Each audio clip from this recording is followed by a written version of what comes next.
அப்புறம் இன்னைக்கு பார்க்க போகிறது தமிழ்நாட்டில் வளர்ச்சி நிர்வாகம் அப்படிங்கிற ஒரு டாபிக் இது. ஸோ பேசிக்கலி அது அட்மின் டெவலப்மெண்ட் சொல்லுவாங்க, அட்மினிஸ்ட்ரேஷன் டெவலப்மெண்ட் இன் தமிழ்நாடு. இந்த வளர்ச்சி நிர்வாகம் அப்படிங்கிற டாபிக் வந்து பார்த்திங்கன்னா டிஎன்பிசியில் முக்கியமான ஒரு டாபிக். தனியாக யூனிட்டே இருக்குது. ஸோ அதில் ஒரு 15 சம்ஸ் வந்து கேட்குறாங்க, 15 கொஷின்ஸ் வந்து கேட்குறாங்க. அதில் பார்க்கக்கூடிய அந்த சப்டைட்டில் தான் social justice and social harmony, சமூக நீதி மற்றும் சமூக நல்லிணக்கம். இந்த டாபிக் எங்கே இருக்குது அப்படிங்கிற பார்க்கலாம். ஸோ டெவலப்மெண்ட் அட்மினிஸ்ட்ரேஷன் இன் தமிழ்நாடு டாப்பிக்கில் அப்புறம் சிக்ஸ்த்து சாப்டர் எடுத்துட்டிங்கன்னா உங்களுக்கு தெரியும், social justice and social harmony அப்படின்னு.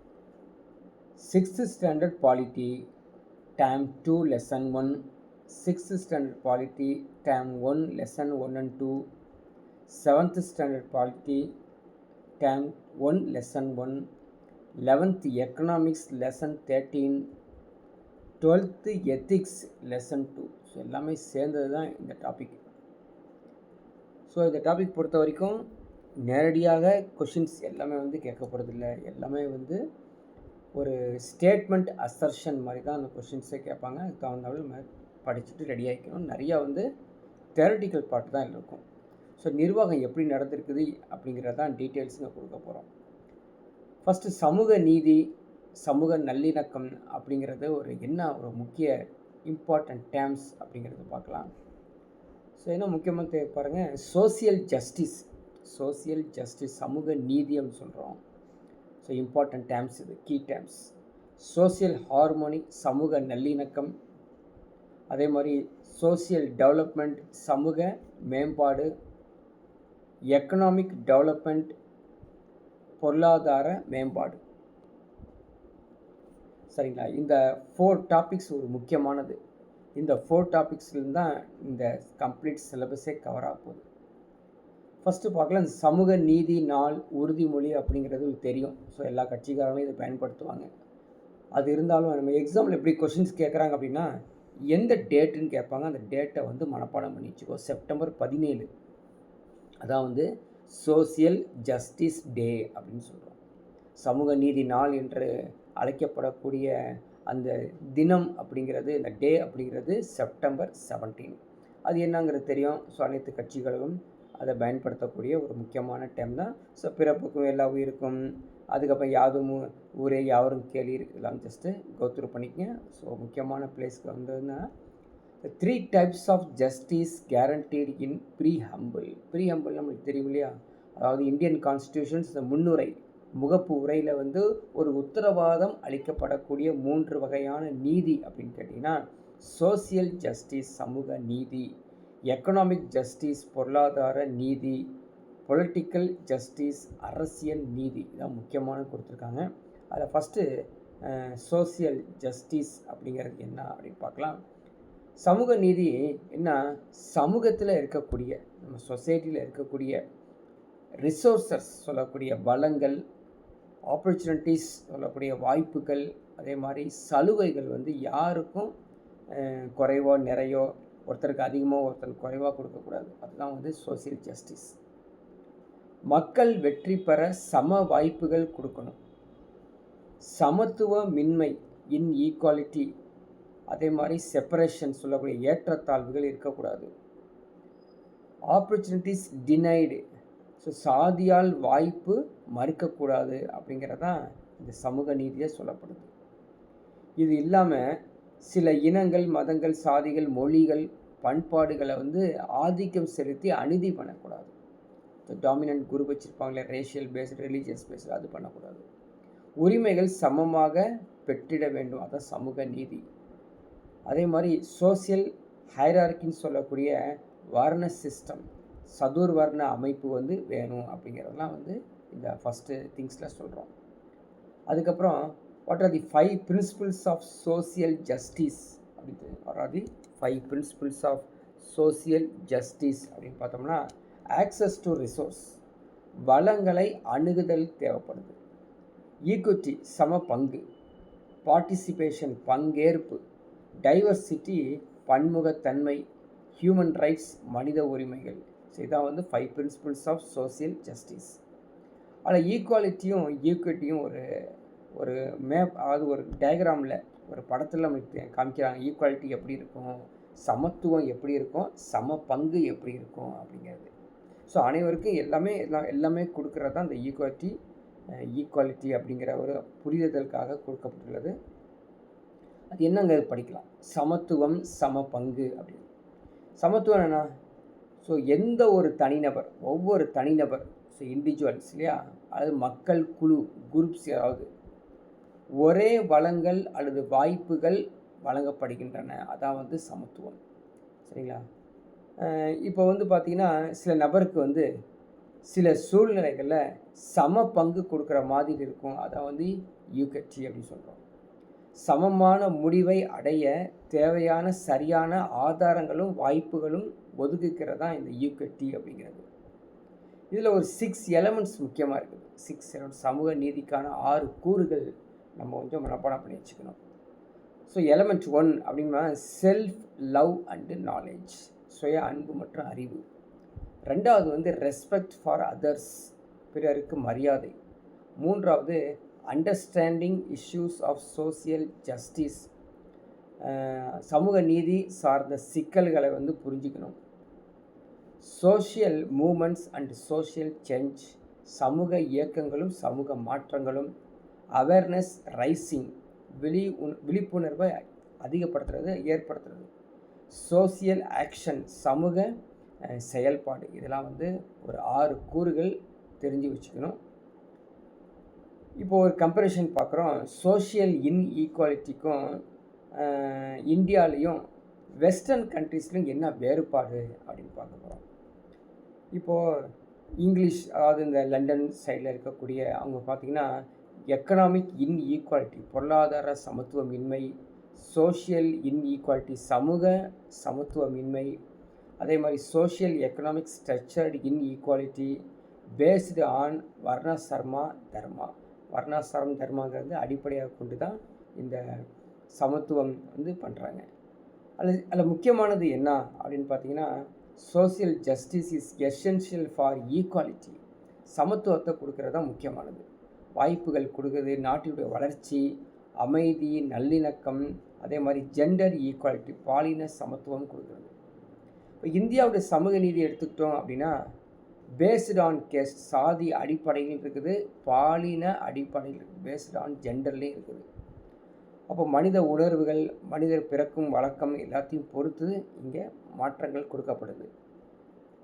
சோஷியல் ஹார்மனி, சமூக நல்லிணக்கம் அப்படிங்கிறது அனைத்து மதங்கள், சாதிகள், கலாச்சாரங்கள் சேர்ந்த மக்களும் பரஸ்பர நம்பிக்கையுடன் ஒரே சமூகமாக அமைதியாக வாழ்வது தான் சமூக நல்லிணக்கம். சோஷியல் ஹார்மனி இப்போதைய காலகட்டத்தில் முக்கியமானது. இந்த சமூக நல்லிணக்கத்தில் நீங்கள் வந்து சாதி, மதம், இனம், பாலினம் எதையும் அடிப்படையாக வச்சுக்கிட்டு டிஸ்கிரிமினேஷன் பண்ணக்கூடாது. ஸோ எந்த ஒரு பாகுபாடிலிருந்து விடுபடணும் அப்படிங்கிறது தான். அதே மாதிரி நம்ம வந்து சகிப்புத்தன்மை, ஸோ டாலரன்ஸ் வச்சுருக்கோம் இல்லையா. அதே மாதிரி ஒருமைப்பாடு, சத்பவனா திவாஸ், இது முக்கியமானது. மத இணக்கம், அது அந்த மத நல்லிணக்கம் தினம் சொல்லி கொண்டாடுறாங்க. இப்போ கூட ஒரிசாவில் வந்து ஒரு 6 மாதம் இருக்கும் இல்லையா. ஸோ ஆகஸ்ட் மாதம்னு சொல்கிறேன், ஆகஸ்ட் 20 ஒரு தினமாக வந்து கொண்டாடினாங்க. இந்திய பிரதமர் ராஜீவ்காந்தியுடைய பிறந்த நாள் அன்று. ஸோ சத்பவனா திவாஸ், மத நல்லிணக்க தினம் அப்படின்னு கொண்டாடப்படுறாங்க. ஸோ இது மாதிரி வரக்கூடிய டேட்டை நீங்கள் வந்து மனப்பாடம் பண்ணி வச்சுக்கணும். இது வந்து எக்ஸாம்ஸ்க்கு இது மாதிரி தான் கேட்பாங்க. அடுத்தது இந்த வகுப்புவாத வன்முறைன்னு சொல்கிறோம் இல்லையா, த கம்யூனல் வைலன்ஸ். ஸோ நாட்டின் வளர்ச்சி மீது ஏற்படக்கூடிய என்னென்ன தாக்கங்கள் பாருங்கள். இந்த வைலன்ஸ் என்ன ஆகும்? த வயலேஷன் ஆஃப் ஹியூமன் ரைட்ஸ், மனித உரிமையை மீறுது. எரோஷன் ஆஃப் கான்ஸ்டியூஷனல் வேல்யூஸ், அரசியலமைப்பை வந்து வீழ்ச்சி ஏற்படுது. தேசிய ஒருமைப்பாட்டிற்கு ஒரு அச்சுறுத்தலாக இருக்குது. எக்கனாமிக் லாஸ் ஆயிடுது. Catalyst to political social tensions in state, அரசியல் மற்றும் சமூக பதட்டங்களுக்கு ஒரு தூண்டுகோலாக இருக்குது. சோசியல் டிசோனன்ஸ், சமூக முரண்பாடு. ஸோ இதெல்லாம் வந்து ஒரு முக்கியமானது. இதோடைய ஸ்டேட்மெண்ட்டாக தான் கொஷின்ஸ் கேட்பாங்க, படித்து வச்சுக்கணும். சரி, இது எப்படி கண்ட்ரோல் பண்ணணும்? கம்யூனல் வயலன்ஸை எப்படி கண்ட்ரோல் பண்ணால் அரசியல் அமைப்பு விதிகள் கொண்டு வரணும். சட்ட விதிகள், லீகல் ப்ரொவிஷன்ஸ், நிறுவனங்கள், இன்ஸ்டிடியூஷன்ஸ், ஸ்கீம்ஸ், திட்டங்கள் எல்லாம் கொண்டு வந்தால் தான் ஓரளவுக்கு கண்ட்ரோல் ஆகும். Economic development. ஸோ ஒரு காலத்தில் வந்து எக்கனாமிக் க்ரோத் அப்படின்னு சொன்னாங்க, இப்போ எக்கனாமிக் டெவலப்மெண்ட்டு தான் சொல்கிறாங்க. ஸோ எக்கனாமிக் க்ரோத்னா இண்டிவிஜுவலாக பணம் வந்து பணத்தால் வளர்ச்சி. ஆனால் இது வந்து பார்த்திங்கன்னா பணம் வந்ததுக்கப்புறம் பணம் மட்டும் கிடையாது, பொருளாதாரம் மட்டும் கிடையாது, மக்களுடைய வாழ்க்கை, அவங்களுடைய ஹாப்பினஸ்ஸு, அவங்க வந்து சந்தோஷமாக வாழ்கிறாங்களா, எல்லாமே சேர்த்து தான் இருக்குது எக்கனாமிக் டெவலப்மெண்ட். அப்போ பொருளாதார வளர்ச்சி என்பது வருமானம் மட்டும் இல்லை, சேமிப்பு மட்டும் இல்லை, முதலீடு மட்டும் இல்லை, அதனால் ஏற்படக்கூடிய மாற்றங்கள், சமூக பொருளாதார கட்டமைப்பு, அதனால் ஏற்படக்கூடிய மாற்றங்கள் எல்லாமே வந்து எக்கனாமிக் டெவலப்மெண்ட் அப்படின்னு சொல்கிறோம்.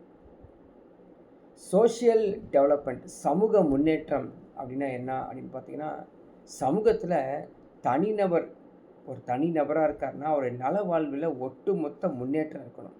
ஸோ வாழ முடியாத நிலைமை வந்து போயிடக்கூடாது. அதான் சோஷியல் டெவலப்மெண்ட் அப்படின்னு சொல்கிறோம். ஒரு 5 ஃபியூச்சர்ஸ் இருக்குது. 5 சமூக வளர்ச்சியுடைய அம்சங்கள் என்ன அப்படின்னு பார்த்தீங்கன்னா, ஒத்துழைப்புன்னு சொல்லக்கூடிய கோஆப்ரேஷன், தலைமை லீடர்ஷிப்னு சொல்லக்கூடியது, அதே மாதிரி முன்முயற்சி இனிஷியேட்டிவ், ஷேரிங் பகிர்தல், டிசிப்ளின் ஒழுக்கம், பார்ட்டிசிபேஷன் பங்கேற்பு. ஸோ இந்த ஃபியூச்சர்ஸ்லாம் தெரிஞ்சு வச்சுக்கணும். ஸோ பின்வரும் எவை சமூக வளர்ச்சியின் முக்கியமான அம்சங்கள் இல்லை அப்படின்னு சொல்லி கொஷின்ஸ் கேட்டுடலாம், அதனால் படித்து வச்சுக்கணும். சமூகம், சமூக நீதி, சமத்துவமுக்கு குறித்த என்னென்ன தேரிஸ் இருக்குது, என்னென்ன கோட்பாடுகள் இருக்குது அப்படின்னு பார்த்தோம்னா, 20ஆம் நூற்றாண்டில் ஒரு விவாதங்களே ஏற்பட்டிருக்குது. அப்போ வந்து பார்த்திங்கன்னா 20ஆம் நூற்றாண்டு அப்படிங்கிறது இந்த 19,000 அந்த ரேஞ்சில் நிறைய ஃபிலாசபர்ஸ்லாம் வந்திருக்காங்க. இப்போ ஃபிலாசபர்ஸ் வரக்கூடிய காலகட்டம் பாருங்களேன், ஃபெமின் இருக்கிறதுக்கு, டிசீஸ் இருந்திருக்குது, பஞ்சங்கள் இருந்திருக்கு, அதுக்கப்புறம் நோய்கள்லாம் இருந்த காலம் தான் இந்தியாவில். அதில் முக்கியமானவர் தாமஸ் போக்கே, ஜெர்மன் தத்துவியாளர். வளர்ந்த நாடுகள் வறுமைக்கு காரணம், சரிங்களா, வறுமைக்கு காரணம் வந்து இந்த வளர்ந்த நாடுகள் அப்படின்னு சொல்கிறாங்க. இன்னொரு அஃபிர்மேட்டிவ் ஆக்ஷன் என்னென்னா பாசிட்டிவ் டிஸ்கிரிமினேஷன், நேர்மறை பாகுபாடுகளாக செய்கிறாங்க. இதில் ஒருத்தர் அமிர்தியா சென் அப்படிங்கிற ஒருத்தர், இவர் என்ன பண்ணுறாரு அப்படின்னு பார்த்தீங்கன்னா, பாலின பாகுபாட்டின் பல முகங்கள். இவர் பேசிக்கலாக வந்து ஹார்ட்வர்ட் யூனிவர்சிட்டியில் ரேடிக்லீஃப் இன்ஸ்டியூட் ஆஃப் ஹார்ட்வேர் யூனிவர்சிட்டியில் படித்தவர். இவர் இறப்பு பாகுபாடு, ஸோ மார்டாலிட்டி இன்இக்வாலிட்டி, பிறவி பாகுபாடு, அது நேட்டலிட்டி இன்இக்வாலிட்டி, அடிப்படை வசதி பாகுபாடு, பேசிக் ஃபெசிலிட்டி இன்இக்வாலிட்டி, சிறப்பு வாய்ப்பு பாகுபாடு. ஸோ எல்லாத்தையும் இவர் வந்து பார்த்த ஒரு மனுஷன் தான் அமிர்தியா சென். இது இல்லாமல் தொழில்முறை பாகுபாடு, ப்ரொஃபஷனல் இன்இக்வாலிட்டி, உரிமை பாகுபாடு, ஹவுஸ் ஹோல்டு இன்இக்வாலிட்டி சொல்லக்கூடிய வீட்டின் பாகுபாடு. இது இல்லாமல் ஜஸ்டிஸ் டிஸ்கிரிமினேஷன்லாம் நடந்திருக்குது. நீதி விநியோகம் சொல்லக்கூடிய அரசாங்க சட்டத்தை பேஸ் பண்ணி இருக்குது. சிலது பார்த்திங்கன்னா டிஸ்ட்ரப்டிவ் ஜஸ்டிஸ், ரீட்ரிபியூட்டிவ் ஜஸ்டிஸ், அது விநியோக நீதி, பழிவாங்கும் நீதிலாம் நடந்திருக்குது. அதில் வந்து பார்த்திங்கன்னா equality of resource distribution just, so வளங்களை வந்து சமத்துவம் இல்லாமல் ஒரு நீதி கொடுக்கறது. காமன் ஓனர்ஷிப்ஸ் தேரிஸ், பொதுவான உரிமைகள் கோட்பாடில் வந்து அதே அளவு நிலம் அல்லது மற்ற மதிப்புமிக்க வளங்கள். இன்னொரு தேரிஸ் பார்த்திங்கன்னா என்டைல்மெண்ட்ஸ் தேரி, ஹிஸ்டாரிக்கல் ஜஸ்டிஃபைடு, அதே மாதிரி ரீட்ரிபியூட் ஜஸ்டிஸ், ப்ரொபோஷனல் ஜஸ்டிஸ் சொல்லக்கூடிய ஜான் ராவல்ஸ். ஸோ எல்லாம் தேரிகள், ஜஸ்ட்டு ஒரு கோட்பாடுகள், தேரிகள் பற்றி சொல்கிறாங்க. அதில் அவருடைய முக்கியமாக சொல்லக்கூடியது ஜான் ராவல்ஸுடைய தேரியை சொல்கிறாங்க. நீதி நியாயம் கொடுக்கணும்.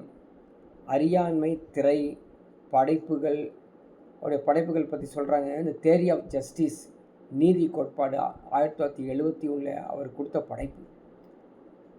Political liberalism 1993, justice as fairness 1985, the law of people 1993 மக்கள் சட்டம். ஸோ இது மட்டும் இல்லாமல் ஈக்குவல் டிஸ்ட்ரிபியூஷன்ஸ் கொடுக்கக்கூடிய liberty, opportunity, income, wealth, self respect. இந்த சோசியல் ஜஸ்டிஸ் சோஷியல் ஹார்மோனியை எப்படி மெஷர் பண்ணுறது அப்படிங்கிறது பார்க்குறோம். இதில் வந்து பார்த்திங்கன்னா டிசம்பர் 18, 1992 ஸோ யூஎன் ப்ரோக்ளமேஷன் கொடுக்குறாங்க. என்ன கொடுக்குறாங்க? சிறுபான்மையினருக்கான proclamation. All minority equal rights, hereditary values, religions, லாங்குவேஜை வந்து பேஸ் பண்ணி கொடுக்குறாங்க. அதே மாதிரி அறிவை மேம்படுத்துதல், வரலாறு, மரபுகள், மொழி, பரம்பரை மதிப்புகள் எல்லாத்தையும் பாதுகாக்கிறது. ஆப்பர்ச்சுனிட்டி கொடுக்குறது, கற்றல்ல. அதே மாதிரி சொந்த சமூகம், அடிப்படை சுதந்திரம் கொடுக்கணும். யாரும் பாதிக்கப்படக்கூடாது, அஃபெக்ட் ஆகக்கூடாது. ஸோ இதை பேஸ் பண்ணி அடுத்த லெவலில் பண்ணோம். டெமோக்ரஸி தான் முக்கியமானது. ஸோ டெமோக்ரஸியில் வந்து இந்த பன்மைத்துவ உணர்வு கொடுக்கலாம். இந்த பன்முக சிந்தனை இருக்குல்ல, அந்த பன்முக சிந்தனை பிரதிநிதித்துவம் தான் சமூக பொருளாதார வாழ்க்கையை மேம்படக்கூடிய முக்கியமான சக்தி. அதே மாதிரி சமூக விடுதலின் சமூக நீதி, social emancipation and social justice. இதுக்கு தனியாக லாஸ்லாம் நிறையா வந்திருக்குது, லாலாம் உருவாகிருக்குது. ஸோ யுனைடெட் ஸ்டேட்ஸ் ஆஃப் அமெரிக்காவில் லா கொடுத்துருக்காங்க. ஜான் எஃப் கென்னடி இருக்கும்போது 1960 அவர் ஆணைகள்லாம் கொடுத்துருக்காரு. அந்த ஆணை, அந்த அட்மினிஸ்ட்ரேட்டிவ் ஆர்டருடைய நேம் நம்பர் பார்த்தீங்கன்னா 10,925 10925 இதான் வந்து ஆணை. அந்த ஆணை மூலமாக சோசியல் ஜஸ்டிஸ் லாஸை பற்றி கொடுத்துருக்காங்க. அதுக்கப்புறம் 1965 அனதர் ஆர்டர் 11246, 1967 உறுதியான ஒரு நடவடிக்கை எடுக்கிறாங்க பெண்கள் மீது. ஜார்ஜ் லாய்டு அப்படிங்கிறவர் மே 25, 2020 அவர் உறுதிப்பட ஒரு நடவடிக்கை எடுக்கிறாரு.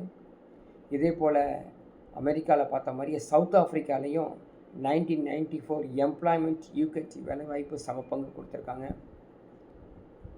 சைனாவில் வந்து எஜுகேஷன்ஸ் ஃபார் மைனாரிட்டிஸ், சிறுபான்மையினருக்கு கல்வி. அதே மாதிரி ரஷ்யாவில் வந்து பார்த்திங்கன்னா கோட்டா சிஸ்டம் கொடுக்குறாங்க. Ethnic minorities, women, factory workers. இப்போ வந்து பார்த்திங்கன்னா ப்ரீ இண்டிபெண்டன்ஸ்க்கு முன்னாடி என்னென்ன எப்படி இருந்ததுன்னு பார்த்தீங்கன்னா ஆன்சியன்ட் இந்தியா இல்லையா, பண்டைய இந்தியா நிறைய பாகுபாடுகள் இருந்தது, டிஸ்கிரிமினேஷன்ஸ்லாம் இருந்தது. ஸோ நவீன இந்தியா வரும்பொழுது யார்? கிறிஸ்துவ மிஷனரிஸ் வந்துச்சு. ஏன்னா அப்போலாம் வந்து East India Company, British India இருந்த காலம். இப்போ வந்து பார்த்திங்கன்னா மெட்ராஸ் பிரசிடென்சி 1835 ஆங்கிலம் அதிகாரப்பூர்வ நிர்வாக மொழியாக எடுத்துக்கிட்டாங்க. அதான் வந்து ryotwari system. Francis Ellis Thomas Munro இருந்த காலம் 1885. ஸோ இதை கொஞ்சம் திங்க் பண்ணினா தெரியும். 1885 தான் என்ன, தமிழ்நாடு அது இந்திய தேசிய காங்கிரஸ் உருவான காலம். தாழ்த்தப்பட்டவர்களுக்கு நிதி உதவி கொடுத்த அந்த காலங்கள். 1892 ட்ரோமிங்கர் அவருடைய அறிக்கை, அந்த பஞ்சமி நிலத்தை வந்து பிரித்து கொடுக்கறது பள்ளிகளுக்கு. அயோத்திதாசர் மற்றும் சிங்காரவேலர் ஆதி திராவிடர்களுக்காக போராட்டம் பண்ணது, அவங்களுக்கான நீதி வழங்கினது. அதுக்கான ஆர்டர் பாருங்கள், 1892 ஆர்டர் 128 செக்ஷன் 2. இப்போ இந்த காலகட்டத்துக்கு பிறகு தான் 1916 ஜஸ்டிஸ் பார்ட்டி, நீதி கட்சி வருது. அவங்க என்ன சொல்லிட்டு வராங்க? நான் பிராமின் மேனிஃபெஸ்டோ, பிராமணர் அல்லாத அறிக்கை நாங்கள் கொடுக்குறோம். 1921 வகுப்பு வாரி பிரதிநிதித்துவ ஆணையம் கொடுக்குறாங்க. 1925 காஞ்சிபுரத்தில் காங்கிரஸ் கட்சியில் பெரியார் இணைகிறார். கான்ஸ்டிடியூஷன் எடுத்து பார்க்குறோம். இந்தியன் கான்ஸ்டிடியூஷன்ஸ் ஆர்டிக்கல் 15(4) அங்கேருந்து ஆர்டிக்கல் 29(2) வரைக்கும் நாட் அப்டக்கிள் ஃபார் பாலிசி பேக்வேர்ட், பின்தங்கிய SC/STக்கு எந்த ஒரு தடை கொடுக்கக்கூடாது. ஆர்டிக்கல் 16(4) என்ன சொல்லுது அப்படின்னு பார்த்தீங்கன்னா, வர்ண சிஸ்டம், வர்ண அமைப்பு கொடுக்கணும். தொழில்நுட்ப ரீதியாக குறைந்த மாநிலங்கள் சிறப்பு சலுகைகள் கொடுக்கணும். Special laws and privileges for the downtrodden, தாழ்த்தப்பட்டவர்களுக்கு சிறப்பு சட்டங்கள், சிறப்பு உரிமைகள் கொடுக்கணும். All inclusive development and self sufficient societal growth, அனைத்து உள்ளடங்கிய வளர்ச்சி, தன்னிறைவு சமூக வளர்ச்சியாக கொடுக்கணும். சோஷியல் டெமோக்ரஸியை சஸ்டைன் பண்ணும். அதே மாதிரி புளூரலிசம்ஸ் இன் ஸ்ட்ரென்தன்ட் பண்ணும். அந்த பன்மைத்துவத்தை பலப்படுத்தணும். சோசியல் கல்ச்சுரல் ஈக்குவலிட்டி, ஏன்னா சமூக கலாச்சார சமத்துவம் பார்த்திங்கன்னா சுகாதாரம் கொடுக்கறது, கல்வி கொடுக்கறது, சுத்தமான உணவு அல்லது சத்தான உணவு கொடுக்கறது, ஸோ குறைந்தபட்ச ஊதியம் பாகுபாடு இல்லாமல் கொடுக்கறது. தேசத்தில் என்ன பிரச்சனை அந்த காலகட்டத்தில் இருந்துச்சு அப்படின்னு பார்த்தீங்கன்னா, நேஷ்னல் வைஸ் இஷ்யூஸ் பார்த்திங்கன்னா caste, religion, low status of women education, employment, right to property, இந்த ப்ராப்ளம்லாம் சொத்துரிமைலாம் இருந்தது. அதே மாதிரி பொருளாதார ரீதியாக தனிநபருடைய வருமானம், சொத்து மதிப்பெல்லாம் ஈக்குவலிட்டியாக கொடுக்கணும். அப்போ பெரியார் கேஸ்ட் பேஸ்டு ரெஸ்பெக்ட் கொடுக்குறாரு. சாதி அடிப்படையிலான மரியாதை காட்டு மிராண்டித்தனமானது, மனித விரோத சிந்தனை அப்படின்னு சொல்கிறாரு. அதே மாதிரி பர்த் பேஸ்டு, பிறப்பு அடிப்படையாக அவங்கள அன்ஈக்குவல் செய்யக்கூடாது. அப்படி செஞ்சுட்டு இருந்தாங்க. Clerical and benefit less offices, எழுத்தர் மற்றும் பலன் இல்லாத அலுவலகங்கள்லாம் இருந்தது.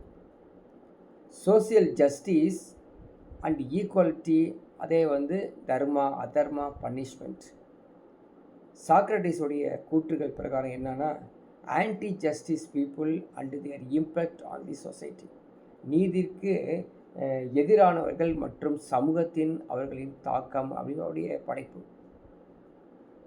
அதுக்கப்புறம் ஃபேர் ஜஸ்டிஸ், என்ன ஃபேர் ஜஸ்டிஸ், நியாயமாக நீதி கொடுக்கணும், அது இடஒதுக்கீடு.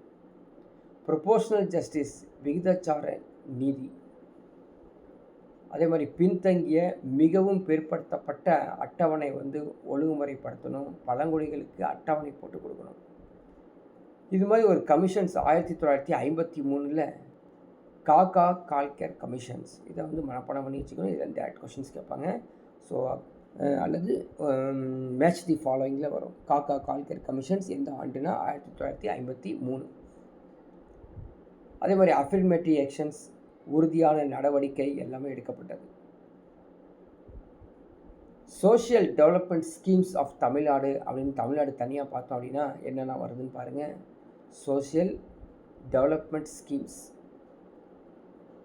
தர்மாபால் அம்மையார் நினைவு விதவை மறுமண உதவி திட்டம். இது ஆஃப்டர் ஃப்ரீடம் இல்லையா, சுதந்திரத்துக்கு பிறகு. ஆனால் இப்போ இந்த சில திட்டங்கள்லாம் பெயர்கள் மாற்றப்பட்டுள்ளது இப்போ ரீசெண்டாக. அதையும் நம்ம கோத்ரூ பண்ணிக்கணும். இது ஓல்டில் இருக்கக்கூடியது. EVR மணி அம்மையார் நினைவு marriage assistance scheme for the daughter for poor widows. அன்னை தெரசா நினைவு marriage assistance scheme for the orphan girls. Muthulakshmi நினைவு intercaste marriage assistance scheme. So இதெல்லாம் சோசியல் ஜஸ்டிஸ்க்கான திட்டங்களை மனப்பாடம் பண்ணி வச்சுக்கணும்.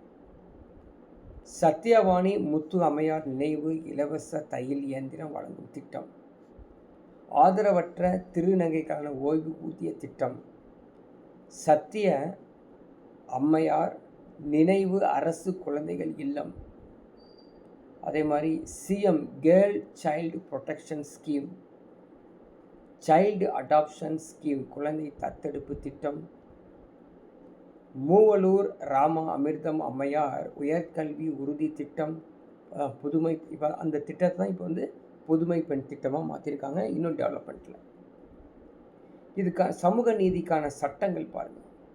Immoral traffic prevention act ITPA 1986 மனப்பாடம் பண்ணி வச்சுக்கணும். Dowry prohibition act 1961, maternity benefit act 1961, பிறகு 2017 திருத்தம் கொண்டு வந்தாங்க. மெடிக்கல் டெர்மினேஷன் ப்ரெக்னன்சி ஆக்ட் 1971, த ஈக்குவல் ரெமுனரேஷன் ஆக்ட் 1976 சம ஊதிய சட்டம். ஸோ ஆண்டுகள் நடந்த சம்பவங்கள் எல்லாத்தையும் மனப்பாடம் பண்ணி வச்சுக்கிறோம். So indecent representation of women prohibition act 1986 பெண்களை ஆபாசமாக சித்தரித்தல் தடை சட்டம். Protection of women from domestic violence act 2005, the prohibition of child marriage act 2006, so குழந்தை திருமண தடை சட்டம். கிரிமினல் லா அமெண்ட்மெண்ட் ஆக்ட் 2013 குற்றவியல் சட்டம் திருத்த சட்டம் 2013. Sexual harassment of women at work place preventions prohibitions and redressals act 2013. அதே மாதிரி Muslim women protection of rights on marriage act 2018, so triple talaq act. அதே மாதிரி குழந்தைகளுடைய உரிமைகள் பாதுகாவலர்கள் மற்றும் வார்டு சட்டம் 1890, children's pledge of labours act 1956, young persons harmful publications act 1856.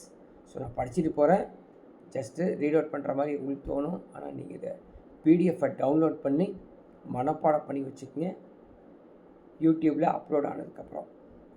Children act 1960 குழந்தைகள் சட்டம் 1960, சில்ட்ரன் லேபர் ப்ராஹிபிஷன்ஸ் ரெகுலேஷன் ஆக்ட் 1986, அதே மாதிரி legal service authorities act 1987,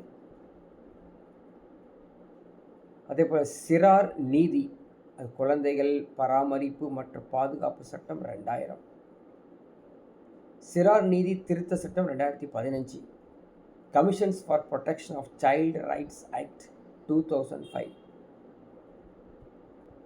so prohibition of child marriage act 2006, அதே மாதிரி national commission for protection of child rights 2007, rights of children to free and compulsory educations act 2009. So எல்லாமே timeline short மனப்பாடம் பண்ணி வச்சுக்கிறோம். கருத்தரிப்பதற்கு முன் மற்றும் பிறப்புக்கு முந்தைய நோய் கண்டறிதல் நுட்பங்கள் பாலியல் தேர்வு தடை சட்டம் 1994. அடுத்த POCSO act protection of children from sexual offences act 2012, Tamil Nadu state children commissions 2012, அதே மாதிரி போக்சோ அமெண்ட்மெண்ட் ஆக்ட் 2019. ஸோ எல்லாமே நீங்கள் மனப்பாடம் பண்ணணும். சுமார் படுத்தாப்பில் படிச்சாதீங்க, அது ஞாபகத்தில் இருக்காது, கன்ஃபியூஸ் ஆகிடும். அதே மாதிரி legislations to safeguard rights of SC எஸ்டிக்கான பட்டியல் சாதியினர் பட்டியல் பழங்குடியினர் உரிமை பாதுகாப்புக்கான சட்டம். Protection of civil rights act 1955, scheduled caste and scheduled tribes preventions atrocities act 1989, வன்கொடுமை சட்டம் சொல்கிறோம் இல்லையா அது. Bonded labour system abolition act 1976, minimum wages act 1948, legal service authorities 1987. So ஒவ்வொரு ஆண்டு என்னென்ன இருக்குதுன்னு சொல்லிட்டு மனப்பாடம் பண்ணி வச்சுக்கணும். வெரி வெரி இம்பார்ட்டண்ட், எக்ஸாமில் கண்டிப்பாக கொஷின்ஸ் வரும். Central educational institutions reservation admission act 2006, அதே பஞ்சாயத்தில் எக்ஸ்டென்ஷன்ஸ் ஆஃப் ஷெட்யூல் ஏரியாஸ் அது பீசா ஆக்ட்னு சொல்லுவாங்க 1996 பஞ்சாயத்து விதிகள். Scheduled tribes and other traditional forest developers, so recognition of forest rights act 2006,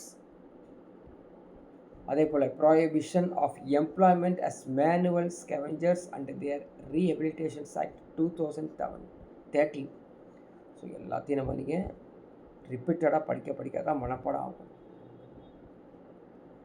so next one minorities act, national commissions for minority educational institution act 2004, the national commissions for minorities act 1992. அதே மாதிரி வக்ஃப் வாரியம் சொல்லக்கூடிய வக்ஃப் சட்டம் 1995. இது இல்லாமல் legal provisions இருக்குது. இந்திய தண்டனை சட்டம் பிரிவு 153A 153B. ஸோ இப்போ மாற்றிட்டாங்க இல்லையா, 2025க்கு பிறகு சட்டங்கள் இது மாதிரி இந்தியன் பீனல் கோடே கிடையாது, ஐபிசிக்கு பதிலாக வந்து வேறு மாற்றிட்டாங்க.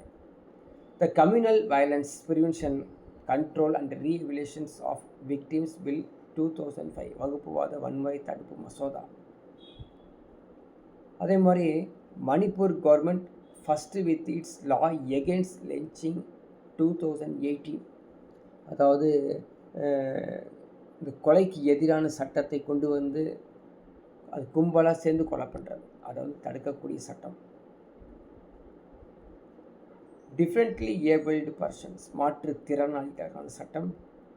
ஸோ சம வாய்ப்பு கொடுக்குறது, உரிமைகள் கொடுக்குறது, முழு பங்கேற்பு சட்டம் எல்லாமே 1995 உருவாயிருக்குது. National trust for welfare of persons with autism, cerebral palsy, mental retardation, multiple disabilities act 1999. So பெருமூளை வாதம், மன வளர்ச்சி குன்றிய, அதுவும் பல குறைபாடு உள்ள நபர்களுடைய நலனுக்காக தேசிய அறக்கட்டளை 1999. அதே மாதிரி இந்திய மறுவாழ்வு கவுன்சில் சட்டம் 1992. மென்டல் ஹெல்த் ஆக்ட் வந்து 1987. ஸோ இது ஆக்சுவலாக இந்த சின்ன டாபிக் தான், சரிங்களா, சின்ன டாபிக் இருந்தாலும் ஸோ நிறைய இன்ஃபர்மேஷன்ஸ் இருக்குது. இதில் வந்து எக்ஸ்ப்ளனேஷன் கொடுக்கறதுக்கு எதுவுமே இல்லை, டைரக்ட் கொஷின்ஸ். ஸோ நம்ம வந்து இயர்ஸ் பார்த்துட்டோம், எத்தனை வந்து ஆக்ட் இருக்குதுன்னு பார்த்தோம், சமூக நீதி சமூக நல்லிணக்கங்களுக்கு அதை காப்பாற்றுவதற்கான சட்டங்கள்லாம் பார்த்தோம். ஸோ இப்போ வந்து ஃபைனல் ஸ்டேஜில் வந்து டிஎன்பிஎஸ்சியுடைய கொஸ்டின்ஸில் கேட்டிருக்காது எப்படிங்கிறத பார்க்கலாம். So first question previous year questions பாருங்கள், அதோடைய எக்ஸ்ப்ளனேஷனோட தான் போட்டிருக்கோம். வென் இஸ் சோஷியல் ஜஸ்டிஸ் டே படித்தோம் இல்லையா, செப்டம்பர் 17 அப்படின்னு, செப்டம்பர் 17 அதான் சமூக நீதி நாள். இது எக்ஸாமில் கேட்கப்பட்டுள்ள கொஷின்ஸ். அக்கார்டிங் டு தி ப்ரீஹாம்பிள், அதாவது இதிலே அது என்ன படித்தோமோ அதிலே கொஷின்ஸ் பாருங்கள். அக்கார்டிங் டு தி ப்ரீஹாம்பிள் என்ன அர்த்தம், அந்த சமூக முன்னுரை இருக்குது பார்த்தீங்களா, அந்த முன்னுரிமையில் வந்து என்ன சொல்லியிருக்காங்க. Which of the following is not one of the 3 types of the justice guaranteed? சரிங்களா, அரசியலமைப்பு முன்னுரையில் உத்தரவாதம் அளிக்கப்பட்ட 3 வகையான நீதிகளில் இடம்பெறாதவை எது? இடம்பெறாதது தெரியுங்களா, கல்ச்சுரல் தான் கிடைக்கல, மீதி எல்லாமே இருக்குது. So political justice, economic justice, social justice கொடுக்கப்பட்டுள்ளது, கல்ச்சுரல் ஜஸ்டிஸ் கொடுக்கப்படலை ப்ரீஹாம்பிள்ல.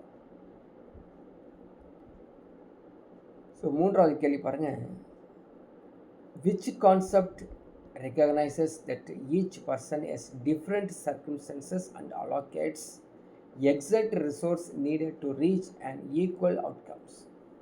ஒவ்வொரு நபருக்கும் வெவ்வேறு சூழ்நிலைகளில் அவங்களுக்கு சமமான ஆதாரங்கள் எல்லாத்தையும் கொடுக்கக்கூடிய கோட்பாடு. எதற்கு பேர் என்னது, சம பங்கு அப்படிங்கிற அர்த்தம். ஈக்குவாலிட்டி, சமத்துவம் கிடையாது, ஈக்விட்டி. ஸோ அடுத்த ஒரு கேள்வி, the concept of veil ignorance, நீதி நியாயம் இருக்கு இல்லையா, அறியாமையின் திரை மற்றும் நீதி நியாயம் அப்படிங்கிற கருத்து யாருடைய ஃபிலாசபி அப்படின்னு சொல்கிறாங்க. இது வந்து பார்த்தீங்கன்னா ஜான் ராவல்ஸ்ன்னு சொல்லி இப்போ தான் படிச்சுட்டு வந்தோம், புரியுதுங்களா, ஜான் ராவல்ஸ். அடுத்த ஒரு கேள்வி பாருங்கள், அவ்வளோதான், சின்ன டாபிக் தான் முடிய போகுது. ஸோ சத்பாவனா திவாஸ் இப்போ படித்தோம் இல்லையா, ஆகஸ்ட் 20, அது வந்து யாருடைய பிறந்த நாள் வந்து கொண்டாடப்படுகிறது அப்படின்னா, இந்திய பிரதமர், முன்னாள் பிரதமர் இருந்தார் இல்லையா, யார், ராஜீவ் காந்தி. ஓகே, ஆப்ஷன்ஸில் கொடுத்துருப்பாருங்க, ராஜீவ் காந்தி. ஓகேங்களா, முக்கியமானது, எல்லாம் படித்து வச்சுக்கோ. ஸோ இதோட முக்கியமான டாபிக்ஸ் எல்லாமே கவர் ஆகும். நெக்ஸ்ட் ஒரு கொஷின் பாருங்கள். Who delivered the famous inaugural lecture? படித்தோம்ல, இப்போ தான் படிச்சுட்டு வந்தோம். So many faces gender of inequality. யாரை சொல்கிறாங்கன்னா, அமிர்த்யா சென் தான் அந்த ராபர்ட் கிளிஃப் உயர்கல்வி நிறுவனத்தில் படித்த பாலின பாகுபாட்டின் பல முகங்கள் காணப்பட்ட அவர் ஒரு படைப்பு அவருடைய. 7வது கேள்வி பாருங்கள். Changes income, savings, investment along with progressive changes in socio economic culture defines which of the following. So இது மாதிரி சொல்கிறாங்களே, வருமானம், சேமிப்பு, முதலீடு ஆகியவற்றில் ஏற்படும் மாற்றங்கள் எது? Economic developments. எல்லாத்துலேயும் ஒரு மாற்றம் ஏற்படும். நாட் ஓன்லி மணி இல்லையா, இன்கமில் மட்டும் மாற்றம் இல்லை, எல்லாத்துலேயும் மாற்றம் எது ஏற்படுதோ அதான் வந்து எக்கனாமிக் டெவலப்மெண்ட் அப்படின்னு கொடுக்கப்பட்டுள்ளது. இன் விச் இயர் வாஸ், அதாவது காக்கா கலைக்கர் கமிஷன்ஸ் எஸ்டாப்ளிஷ், இப்போ படிச்சுட்டு வந்தோம் இல்லையா, 1953. ஸோ நேரடியான கேள்வி. புதுமை பெண் திட்டம், அதான் வந்து மூவலூர் ராமா அமிர்தம் அம்மையார் திட்டம் முதன்மையாக எதனுடன் தொடர்புடையது? இது மாதிரி கேள்விகள் அதிகமாக கேட்பாங்க. நீங்கள் வந்து திட்டம்லாம் இருக்குது பார்த்தீங்களா, அந்த திட்டத்தெல்லாம் எல்லாமே நீங்கள் வந்து நெட்டில் பார்த்து டவுன்லோட் பண்ணி எந்த இயரில் எப்போ நடந்தது, எதற்காக இந்த திட்டம் அப்படிங்கிறதும் தெரிஞ்சு வச்சுக்கணும். இந்த புதுமை பெண் திட்டம் எதுக்குங்க? ஹையர் எஜுகேஷன்ஸ் அசூரன்ஸ் ஸ்கீம், உயர்கல்வி உறுதி திட்டம். சரிங்களா, இதில் முக்கியமான திட்டங்கள். இதை வந்து யார் வந்தாலும் மாற்றக்கூடாது இல்லையா, அந்த அளவுக்கு ஒரு முக்கியமான திட்டம். Which of the following schemes is associated with doctor Muthulakshmi Reddy? So doctor Muthulakshmi ரெட்டியை தொடர்புடைய அந்த திட்டம் எது அப்படின்னு பார்க்குறாங்க. அவங்க வந்து எதுக்காக பாடுபட்டாங்க? இன்டர் கேஸ்ட் மேரேஜ் அசிஸ்டன்ஸ் ஸ்கீமுக்காக தான், கலப்பு திருமண நிதி உதவி திட்டத்துக்காக தான் போராட்டம் பண்ணாங்க. அதான் தொடர்புடைய திட்டம் இது. கொஸ்டின் நம்பர் 11 பாருங்கள். In which year was communal representation decree? So வகுப்பு வாரி பிரதிநிதித்துவ ஆணை ஜஸ்டிஸ் பார்ட்டி இருக்கும்போது அதை வந்து நிறைவேற்றப்பட்ட ஆண்டு எதுன்னு கேட்குறாங்க. 1921. சரிங்களா, இது வந்து சாம்பிள் கொஷின்ஸ் தான். ஸோ நீங்கள் என்ன பண்ணணும் அப்படின்னு பாருங்கள், இந்த கொஷின்ஸும் படித்து வச்சுக்கோ. இன்னும் நிறையா கொஷின்ஸு நான் கொடுத்துருக்கூடிய இந்த reference book, ethics, economics book, அதே மாதிரி லோயர் ஸ்டாண்டர்ட் இருக்கக்கூடிய 6th 7th புக்கு, எல்லா புக்கையும் நீங்கள் வந்து நெட்டில் டவுன்லோட் பண்ணி இதை படித்து வச்சுக்கோங்க. இதை வந்து பார்த்திங்கன்னா டிஎன்பிசியில் மட்டும்தான் அப்படி தனியாக வந்து தமிழ்நாட்டில் வளர்ச்சி நிர்வாகம்னு கேட்டிருக்கான். பட் ஆக்சுவலாக இது எங்கே இருக்குது அப்படின்னு பார்த்தீங்கன்னா, பாலிட்டி இல்லையா, இந்தியன் பாலிட்டி சிவிக்ஸில் இருக்குது. ஸோ சிவிக்ஸ் யாருக்கெல்லாம் கேட்பாங்களோ எல்லாத்துக்கும் இது யூஸ்ஃபுல்லாக இருக்கும். சரிங்களா, இதில் இருக்கக்கூடிய முக்கியமானது என்னென்ன அப்படின்னு பார்த்து வச்சுக்கோங்க. ஸோ இதோட இன்றைக்கி வந்து இந்த டாபிக் வந்து முடியுது. இதை ஒர்க் அவுட் பண்ணி படித்து வச்சுக்கோங்க. ஸோ நெக்ஸ்ட்டு கிளாஸில் பார்க்கலாம்.